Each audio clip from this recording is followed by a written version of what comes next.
I gotta wait. How long I gotta wait for a press record? Go. Welcome to the shed, where Miss Dream always has a story. It's Dream, and we got a season 2. Your Black Bostonian here, a product of a single mother who I work to make proud every single day.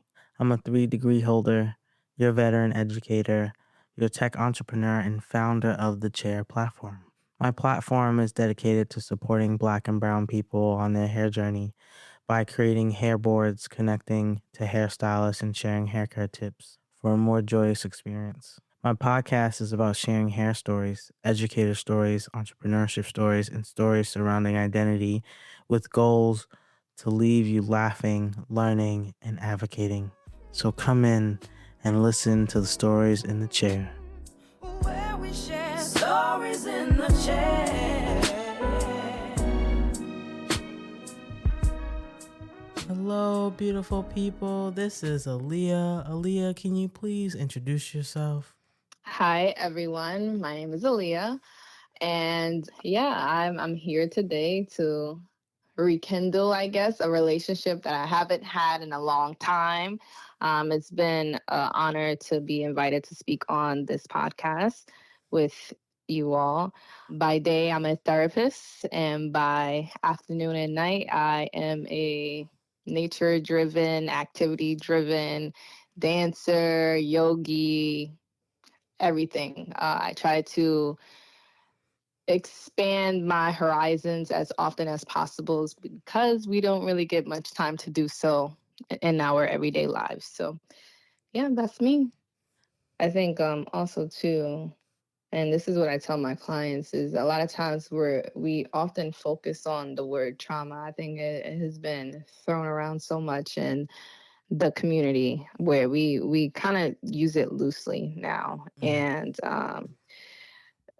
trauma, I explain to them, it can be good trauma and it could be bad trauma. And the one that we know the most, the one we're familiar with, is the bad trauma. But not often do we think about the good and the trauma that we experience from it. So for me, like the accident happened, but it was, for me, a good trauma. It was a good trauma that promoted post-traumatic growth. And post-traumatic growth is basically the growth that happens after a traumatic event. Like at the time I was working in a job where I thought I was doing what I wanted to do, working with individuals that I love to work with, but that's not where the universe wanted me to be. So instead of, taking me lightly off the path, it kind of, the universe derailed me. It was like, yo, you need to get it together because this is not where you're supposed to be. And, it derailed me, but it allowed me to learn quite a few lessons. So, we hear again, trauma is often bad, but how often do we speak ill on ourselves, and this saying of I'm fine, or I could be better, or whatever, I'm good, right? But if we started to express more gratitude for the things, the life and the experience that we're living, things would be different. You would manifest something different. So, like something that has been a challenge of mine that I'm doing my best to hold myself to is, instead of, when people ask me, how are you doing today? Instead of saying, I'm fine or I'm good or whatever the case is, usually I'll say something along the lines as, I'm here. I made it to see another day, because not many people make it to see another day. And that's big for me, because for me, that car accident, actually, it wasn't even a car accident, okay? I got hit by 2 buses, an MTA bus and a dollar van. For those of you who are in Brooklyn and know what dollar vans are, they're like basically school buses that are kind of short, but not like the short yellow cheese bus. They're kind of like a limousine type of bus, a coach bus, if you will. And so the MTA bus hit that coach bus, and that coach bus got pushed into the back of my car. And I was at a red light. To say, I could be better. That's no longer my reality, because for me, waking up to see another glorious, rich, impressive sunshine day is the blessing, right? And there's times where we're gonna have not so great days, but I think that for me is how I stay consistent, is because consistency is not measured on you giving 100% every day. That's impossible. Not everyone can give 100% every single day, right? Some days it's 10%, some days it's 5%, and then other days it may be 85% or 100%, right? But doing your best throughout that time and remaining focused on the task that's at hand, that's where you see the growth. That's where you see the healing. That's when you see the transformation. That's when you see the transcendence of said trauma. Like it took me a while to get to that point, but I used to tell myself that I can't be mad or I can't be upset about where I am right now, because I can't think about being or having a vengeance, right? And still do the work that needs to be done. Still activate my passion and work on the thing that I'm here for, the purpose that I'm here for. What is your purpose? And a lot of people may not know what their purpose is yet, but one day you will find it. And being consistent, staying on track, working towards your goals, whether it be a big goal, a little goal, but setting those goals is what's important. Where we share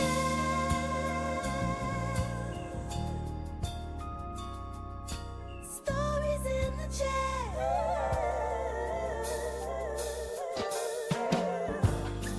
Look, it's my commercial.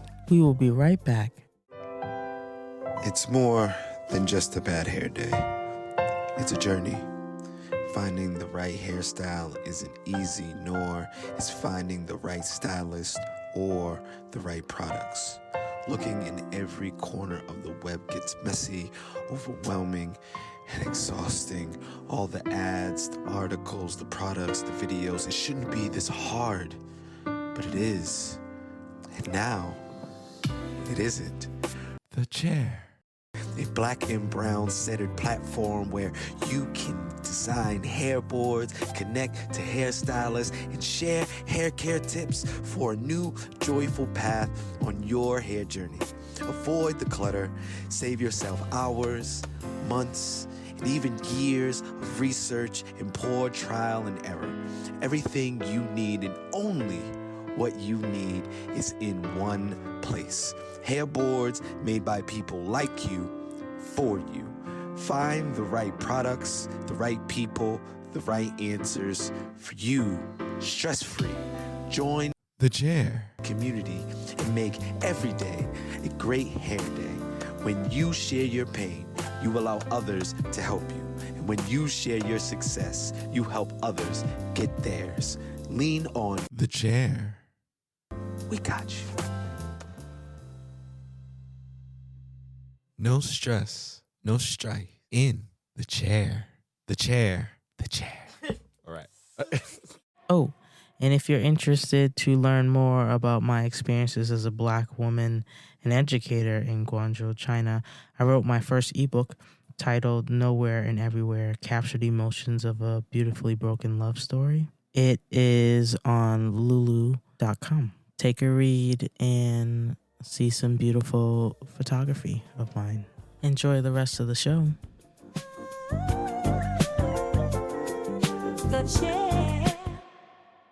That is really such a growth mindset. It's really looking at the light. I think for me, I'm working in that direction. I think what I've learned, so at the beginning of COVID, I made 3 promises to myself. I said I was going to work on my hair care, my personal journey. I was going to go back to school. So I was right at the beginning of going to business school. And then I said, because I had health insurance, I would go to therapy. So I started going to therapy, and because it was COVID, it was completely free. And I happened to get a Black woman therapist. Mhm. And what I was learning about myself is that for many, many, many, many, many years of my life, I was running off of anger. My anger turned into discipline, which turned into goals. And you can accomplish so much where you just focus because things are just going so wrong and things are always bad and things are always evil. You just channel that and then you just move. And so that is how I was living. And then I start business school, which was another degree that I did not need, that I wasn't proving it to anybody. And my therapist had to say, because at the time I was starting business school, I had 2 jobs. I was looking at doing some other part-time work. And she says, hey, stop. How about you just stop doing it all? And I said, no, I have goals. I have this. I have this. And she says, for what? She says, who are you proving this to? Because before that moment, I would always say my high school diploma was from my mother. My college degree was from my mother. My master's degree from UCLA was for society. And then I went to get my MBA, but this one was supposed to be for me. But getting there wasn't necessarily in joy. And so my therapist was saying, hey, you are thriving off of survival. You are moving in this way. And she was like, you don't have to anymore. And that was a year before I got COVID. And so I'm going to therapy, unpacking how I compartmentalize my emotions. I'm unpacking how trauma happens from all of these places that I've worked in, and I'm trying to just move through it and trying to make a difference and making a difference and advocating for kids. And then I get COVID and it stops me having to do exercises every morning on just breathing before anything else. When my feet touch the floor, I have to focus on every single step. My mother has always said I had memory like an elephant, and that was something of mine that I was very proud of. My memory was a self-soothing tool. It was so much for me, but COVID took that away from me. So my memory is really terrible now. So I have sticky notes everywhere. I have notes everywhere. And at the beginning, I was like, this is scary. Something that I used to rely on, I don't have it anymore. So I can't rely on anger. I can't rely on my memory. I have to start from scratch. Everything has to start over. There's been like an interesting process to think about it in a growth mindset way, where it's more joy, there's more light. Everything that I decide from here on out is a choice just for me without any consequences of life, any reasons to save the world. All of that doesn't matter. Right. Yeah. I'm still on it. Still on this journey. I'm working on it though. No, we definitely all are. We all still on a journey. We're trying to make it every single day. We all have our own personal goals that we're striving for, but something that I learned in therapy is that as a Black woman, I can't achieve my way out of trauma. It's impossible, Yes. And I think for me that was like the I want to say the deterrent for me, because I was thinking about going for a doctorate's degree, and I had to really, really sit down and think about it. And what I came to the conclusion was that if I don't go for my doctorate degree by the age of 30, then I won't pursue it. However, if I enroll into school and I get in and it happens at 30 or under 30, then I'll do it, right?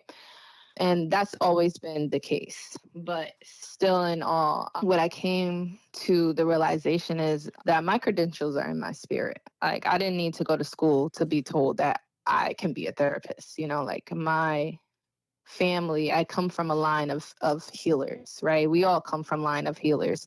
We've done we've done the work time and time again, whether it be cooking for someone, teaching someone how to sew, whatever the case is. We've all come from either a healer, a shaman, or grandma, whatever. We came from that. That is our ancestral line. So I tell people that, even though there are thoughts for me to want to pursue a doctorate's degree, the only way that I would do it is if I was doing it for myself. And there is something that I would like to study, but I think for me and where I am in my journey in life, I would rather study that field, which is actually rehabilitation sciences with a concentration in psychedelics for individuals that suffer from major depressive disorder, anxiety disorder, and other intellectual and developmental disabilities and their impacts on that. But I also feel like I would find more accreditation and more fulfillment in studying and different cultures and how they use their medicinal plants to help elicit these things from the bodies. So I feel like that knowledge and that education would be more worthwhile for me than to go to like a NYU to study these things and do a research paper and all of these things, because I'm not immersed in a culture. And I think one thing that, going back to the camp, one thing that camp really taught me is that you really learn the most from doing things hands-on, right? Like to this day, I could tell you how to get home from the stars in the morning. I don't need nothing else. I don't need no map. I don't need no compass. I don't need anything else. But if I look at that sky, I know where the hell I'm going.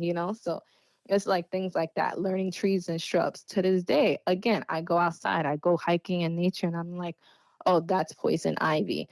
Oh, that's poison or oak. That's a white birch tree. I know I could use that to make a fire. I know I could, so like I have this knowledge because I was immersed in the actual gift of the planet. And that's something that I can't rid myself of. Yeah, I could have learned it from a book, but I probably would have had to take that book along with me and look at the magnifying glass and ask Google or ask ChatGPT, is this the plant that's in the book?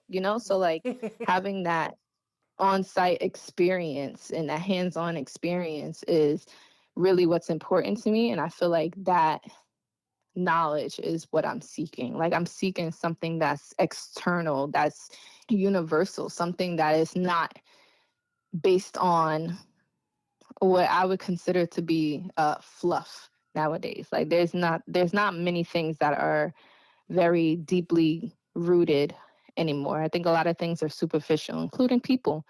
And to spend time away from those things and anchoring yourself to something that is grounded is where I want to spend my life. Like I want to be embedded into the soil to watch a seed turn into a little green little sprout and blossom. Like that's where I see my life moving forward. So to get a fake plant, it looks good, right? It's green, it's always green. You don't have to water it, you don't have to nurture it. But what's something that isn't nurtured? Dead.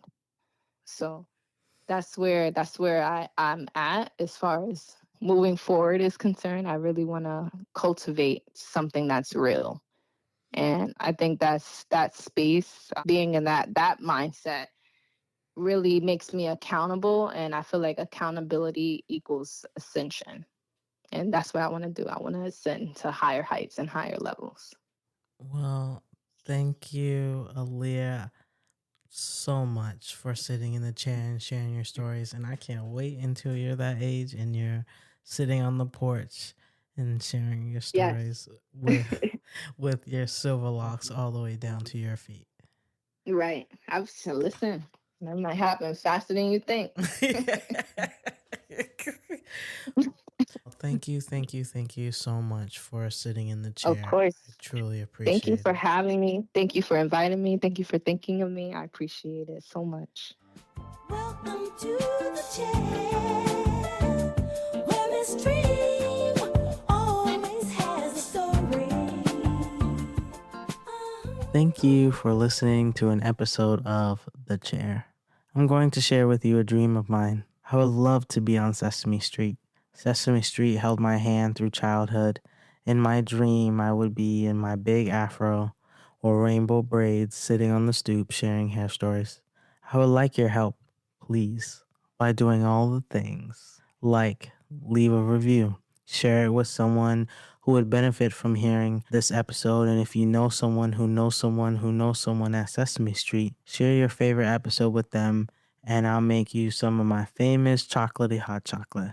I hope you have a beautiful day, or if you are like me, still up in the middle of the night, I hope you take a deep breath and rest. Love you. Talk to you later. Hello. Please leave a message after the tone. Dream, hello. I just wanted to tell you you're wonderful. I just got through going through your podcast. Love you, love you, love you, love you. Keep it up. Maybe I need to send it to Oprah and Tyler Perry. Love you, baby. You are great. Where we share stories in the chicken